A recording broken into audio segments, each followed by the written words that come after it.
ሰላም የጣና ስፖርት የዩቲዩብ ቻናል ቤተሰቦች በዛሬው ዕለት አዳዲስና ትኩስ ስፖርታዊ መረጃዎችን ልናስደምጣችሁ ነው መጥተናል።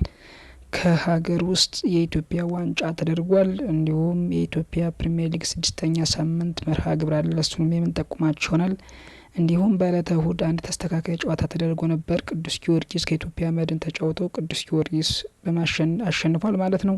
ይህንንም የምንነግራችሁ ይሆናል። እንዲሁም የተለያዩ ትኩስና ወቅታዊ መረጃዎችን እናደርሳችኋለን። ቻናላችን ሰብስክራይብ፣ ላይክ እንዲሁም ሼር በማድረግ ከኛ ጋር እንድትቆዩ በአክብሮት እንጠይቃለን።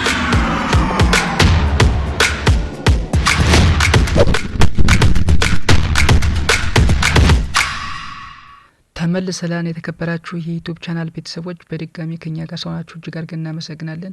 የ2018 የኢትዮጵያ ዋንጫ የሁለተኛ ዙር ጨዋታ ውጤቶች እንግዲህ እንደምትመለከቱት ይመስላል ማለት ነው። ለመጠቆም ያክል እንግዲህ ቤንጅማች ቡና ጋሞ ጨንቻን 1-0 በማሸነፍ ወደ ቀጣዩ ዙር አልፏል። ኢትዮጵያ መድን ኢትዮ ኤሌክትሪክን በማሸነፍ እንዲሁ ወደ ቀጣዩ ዙር ያለፈ ክለብ ነው። አርባ ምንጭ ከተማ ቅዱስ ጊዮርጊስን በመለያ ምት አሸንፎ ወደ ቀጣዩ ዙር ያለፈ ክለብ ሆኗል።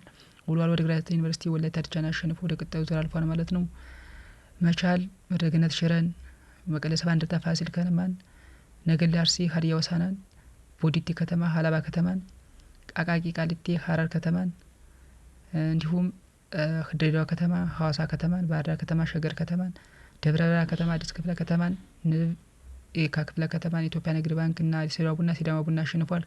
ቢሾፍቱ ከተማ ደሴ ከተማን እንዲሁም አዳማ ከተማና ኢትዮጵያ ቡና በማሸነፍ ወደ ቀጣዩ ዙር ያለፉ ክለቦች ሆነዋል ማለት ነው።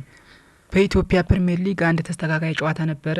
እሱም ቅዱስ ጊዮርጊስ ከኢትዮጵያ መድን ያደረጉት ጨዋታ ነበረ። ቅዱስ ጊዮርጊስ 1-0 በማሸነፍ እንግዲህ የሊጉ መሪ መሆን ችሏል ማለት ነው። በቀጣይ ጨዋታ በ6ኛ ሳምንት ማለት ነው ቅዱስ ጊዮርጊስ ከሀዲያ ሆሳዕና ሲጫወት ኢትዮጵያ መድን ከኢትዮጵያ ቡና ጋር የሚጫወት ይሆናል ማለት ነው።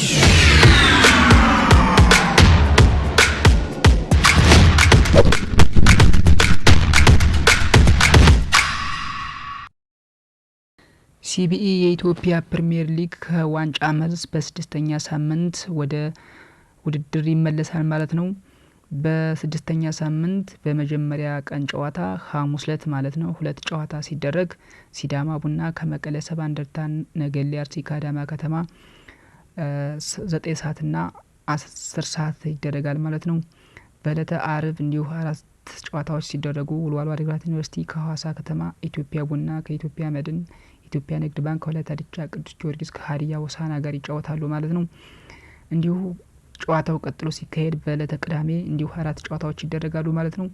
መድረገነት ሽረ ከመቻል፣ አርባ ምንጭ ከተማ ከሸገር ከተማ፣ ፋሲል ከነማ ከድሬዳዋ ከተማ ጋር፣ ባህር ዳር ከተማ እንዲሁ ከኢትዮ ኤሌክትሪክ ጋር ይጫወታሉ ማለት ነው።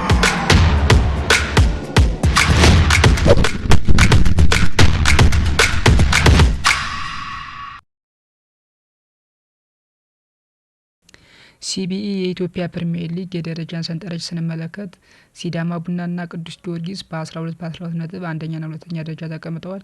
መቻል፣ ኢትዮ ኤሌክትሪክ፣ ፋሲል ከነማ ከ3ኛ እስከ 5ኛ ደረጃ ያለውን ሲይዙ የአምነው ጠንካራ ተፎካካሪ ሆኖ የቀረበው ባህር ዳር ከነማ ዘንድሮ 8ኛ ደረጃ ይዟል በ6 ነጥብ ማለት ነው። ወላይታ ዲቻና ወልዋሎ ዓዲግራት ዩኒቨርሲቲ ወራጅ ቀጠና ላይ ይገኛሉ ማለት ነው።